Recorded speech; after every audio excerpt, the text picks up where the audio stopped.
going on, guys? This is Redline here, bringing you guys another Destiny 2 build video. And today is going to be a little bit different because my first build video of 2026 will be a Void Hunter. And for those of you that don't know, I am a Warlock main, but I've collected most of everything I needed on my Warlock. So for the past week or so, I'll be getting my Titan and my Hunter up to speed. And today I was fooling with my Hunter and I ran across a build that worked out a whole lot better than I expected. So I figured, why not make a build video on it? Since it's also using an exotic gear piece that I don't even see Hunter mains using at all. So without further ado, let's get into the build. Um, this build is going to be revolved around the Prastic Blade. Yeah, I know. There's a lot of Prastic Blade builds going around, but here's a special thing about this. This is a build that's going to be actually using the exotic, the Khepri Sting. That's right, the Khepri Sting, an exotic that people really don't care about or don't use. It says defeating a weakened target releases a burst of weakening smoke and refunds smoke bomb energy. So anytime, pretty much anytime you defeat a weakened target, it's going to be another burst of weakening smoke, and you're going to refund smoke bomb energy. It's not all at once; it's portions. So um, with the setup that I have at 100 melee, about 3 kills to give you a full melee charge. So starting with the subclass, it's the Night Stalker subclass. I'm using Deadfall. I was using Mobius Quiver earlier. Either one will work, whatever super you prefer. And I'm using the Gambler's Dodge, Triple Jump, Snare Bomb, of course, and then the Vortex Grenade. You can use whatever grenade you want to use. And then I'm using the Stylus Executioner, and I'm also using Trapper's Ambush. Now, honestly, you don't have to use Trapper's Ambush. You can use either or. I was using On the Prowl before. The reason I'm choosing to use Trapper's Ambush is because you want to take advantage of your smoke bombs, but it's going to be tedious using your Praxic Blade along with the smoke bomb because you have to switch off of the Praxic Blade in order to use your smoke bomb. So, in order to be able to still get the smoke bomb without having to switch off the Praxic Blade, I just use Trapper's Ambush. So all you have to do is use your class ability and it'll use your smoke bomb in midair. So for the fragments, I'm using Echo of Harvest, Echo of Undermining, Echo of Persistence, and Echo of Starvation. So these are the main four aspects that fragments that I'm using. So for the main weapon, we're going to be using, of course, the Praxic Blade. This is the weapon we're going to be using like 90% of the time. The way I have it set up is I'm using Balance Form. So rapid fire blows grant me ammo to this weapon and triggers heads for generation and increases damage against rank and file combatants. And I'm using Forceful Blade 3, and I'm using Impact Core. Melee damage from this weapon applies an elemental effect that matches your equipped super. So since I'm using the Void Super, when I land melee hits, I'm going to be applying Weaken. So you can kind of see the synergy here.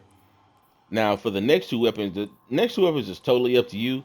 I have this set up because I was also using this in content where it had champions in it. So, but I'm using the Martlet.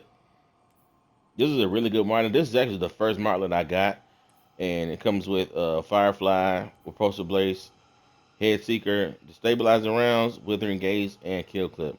So to me, this is pretty good for PvP and PvE. But I'm using Firefly and Destabilizer rounds in the PvE. And then I have a good shout, which is another Void crossbow, and I'm using Withering Gaze and Box Breathing. So when I aim down sights, not only will I weaken, but I will also hit harder. Also using explosive bolts. But like I said, the special weapon and the heavy weapon is totally up to you. Not special weapon. I'm sorry. The energy slot and the power slot is totally up to you. Now for the artifact mods, I will say that the artifact mods kind of gives this build the most power, and the main ones you're gonna need is power from pain, Rapid final blows against weakened combatants grants you devour. This is very important. And then singularity blade, while you have a void elemental buff, which would be devour, melee and sword hits weaken targets, while melee and sword final blows create a weakening burst. So this is another form of a weakening burst that actually does damage. And then void infestation, defeating a weakened target spawns a tracking projectile that weakens other targets. So it's kind of like these void orbs that pop out and explode. Um, and then you have sword store combo. Perform 3 sword light attacks followed by heavy attack summons per number of blades that surround you to damage and disorient combatants. Sword final blows extend the duration of these per number of blades. So these are the main four that you're gonna want to be able to that you want to have on your artifact models to make this build work. You can also use armor smith, breaking combatant shields temporarily against you, damage resistance, and increase melee damage. I'm not sure if the melee damage actually applies to the sword or they mean just like regular like melee abilities or uncharged melee abilities. But yeah, uh,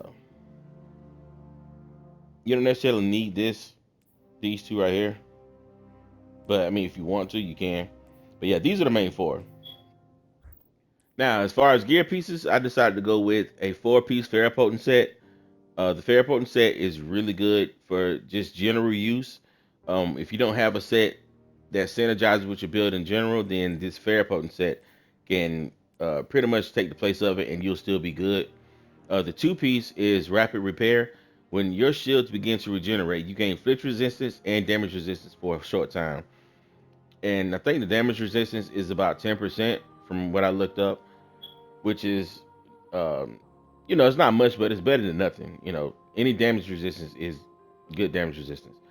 And then the 4-piece is built from scratch. While your reserves are low, combatant final blows with weapons provide additional ammo progress based on their ammo type. Primary weapons boost special ammo progress. Special ammo weapons boost heavy ammo progress. So anytime you low on ammo on your special or your heavy, you use your primary weapon, you're gonna get additional special ammo progress. You use your special ammo, you're gonna get additional heavy ammo progress. So it's just a good way just to generate ammo whenever you're low. So that's why this set is just good for overall in general. And the archetypes that I have for these pieces aren't ideal for this build. So just ignore that. And the main stat distribution is to have pretty much 100 melee. Um, Try to get your grenade stat up as high as you can next, and then either your super or your weapons to be the next stats that you try to get up. So those are the three stats that that I recommend. But 100 melee for sure. So as far as the mods, what I have on the mask, I have kinetic siphon, special ammo finder, access to assets. On my gloves or the Khepri sting, I have firepower, momentum transfer, focus and strike. And on my chest piece, I have all three of my resistance mods. And then on the gloves, I have 2 void weapon surges and recuperation. You don't have to use the 2 void weapon surges if you don't want to. I just put them on there because at times I am going to be using the martlet, for those enemies that's like too far away or whatnot. And I just want to make sure that I'm doing enough damage in the process. And it also helps out the good shout when I'm using it to do damage. And for my cloak, I have the Reaper mod, time dilation, and the third mod I would use would be powerful attraction. For some odd reason, Zavala is bugged to where if you get any tier 5 pieces from him, that they don't come with 11 energy, they come with 10 for some reason. I don't know why. I hope Bungie fixes this, but it doesn't really. If you're gonna get tier 5 gear from Zavala, just make sure that you know that you're not gonna get 11 energy. You're gonna get 10. Now I have 2 other pieces that I actually earned, but the stat distribution is not, it's not right for this build, so I just stuck with this one. But if you get one with 11 energy, then make sure you put uh, powerful attraction in that spot as well. So, without further ado, let's get into some gameplay to show the build off, and I'm gonna give you guys some tips and suggestions on how to make the build better afterwards.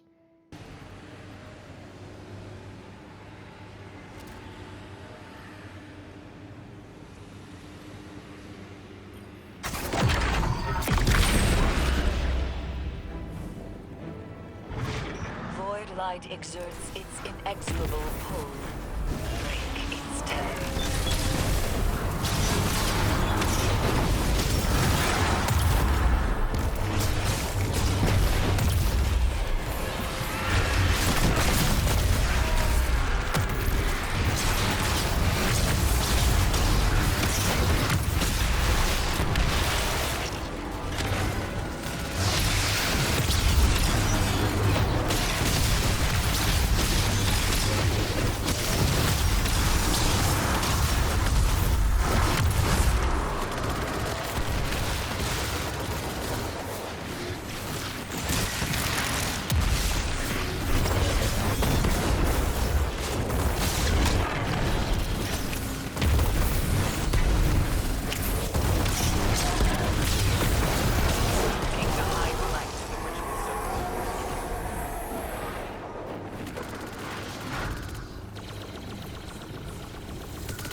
So now that you guys got to see the build in action, as you can see, it's a pretty easy build. I mean, easy build to use. Like I said, the only thing you mainly need is your plastic blade to get the job done. Um, I did say earlier that this build can be a lot better. Like this ain't even the final form of this build. So to make this build better, especially for the hunter mains out there, because I'm pretty sure you probably have this already. But if you want to make this build a whole lot better, then I would recommend that instead of using the Ferropotent set, I got three different sets that I could recommend you guys if you want to make this build a lot better. I am on record to tell you guys that I am a Warlock main and not a Hunter main, so I don't have any of these sets completely farmed out for my Hunter. Um, but one of the sets that I would recommend is that you use the tech suit set in order, for this build because the practical blade is a kinetic weapon. So the two piece for the tech set is you deal significantly increased kinetic damage to combatant shields, overshields, vehicles, constructs. Constructs include barricades, turrets, stasis crystals, and other objects created in the field. But you mainly want it for the four piece concussive rounds, defeating powerful combatants or breaking a combatant shield with kinetic damage releases a disorienting kinetic shockwave. So anytime you either break a shield or you kill an enemy that's an orange bar or a yellow bar enemy, you will release a disorienting kinetic shockwave, and you're gonna be pretty much blinding enemies around it. It's gonna be an AOE effect. So this right here would be fantastic for the plastic blade and the set and the build itself because it's just another form of crowd control that just you just have just by killing enemies or not or killing their shields. And of course, also works with like red bar enemies that have shields. Once you break their shield, they become disoriented. If you kill an orange bar enemy, they become disoriented. The enemies around them become disoriented. So this is the first set that this is set number one that I would recommend. Now another set that I would recommend is the Sage Protector set. Now this set is all the rage right now because this is the set that you get from the brand new dungeon, and this is a set that's pretty much made for the plastic blade. The two piece is combat meditation. Sword hits return grenade and class energy. Bonus energy is granted if blade focus is active. And then the four piece is blade focus. Briefly guard with the sword to ready blade focus. While blade focus is ready, hitting a target with your sword increases sword damage and lunge distance for a moderate duration. So pretty much as you do damage with your sword, you're going to be getting grenade and class energy back, and you're going to be getting even more of it once you activate blade focus. So this is just a way to pretty much to keep ability uptime while you're fighting, while you're swinging, while you hit landing hits. So this would be a great set for you if you want to use this with the practical blade. This is set number two that I would recommend, and then set number three I would recommend the Swordmaster suit, the Swordmaster set. This is also made for the sword. I mean for the plastic blade. And the two piece is Ballestra. This is more of a defensive set. Damaging a target with a sword or glaive or any melee attack exhausts them. Exhausted targets deal reduced damage, reduced outgoing damage, which is I think they deal 20% less damage to you. And the four piece is Stesso Tempo. Blocking attacks with a sword or glaive grants you a short period of damage resistance against combatants when you next drop your guard. So of course you're gonna at times you're gonna be guarding with your sword anyway, trying to reflect those bullets back. Well, after you finish guarding, you're gonna get 50% damage resistance against combatants once you drop your guard. So this is more of a defensive set. They will also work really, really well with this plastic blade and this Khepri sting setup. Although, for a lot of the time you're going to be invisible, a defensive set, might not be as needed. So yeah, these are the three sets that I recommend to upgrade this build to be even better. And like I said, I'm not a hunter main, so I don't have any of these sets farmed out at all. So yeah, for those hunter mains out there, I recommend one of these three sets in order to do this, in order to put this build together. Obviously, if you don't, then a fair potent is perfectly fine. But yeah, man, I think those are the tips and suggestions that I have if you want to take this build to its full potential. Um, Also, side note, you can also use this build with prismatic. Although, but you're not, to me, I tried it on prismatic, and to me, it wasn't as strong. But I mean, you could take it to prismatic if you want, but it's not. To me, you're gonna lose a little bit of the potency of the build itself. So I would recommend just go full void. So yeah, man. Hopefully you guys learned something, and this is an interesting build for you guys to try. And I guess with that being said, man, red line out.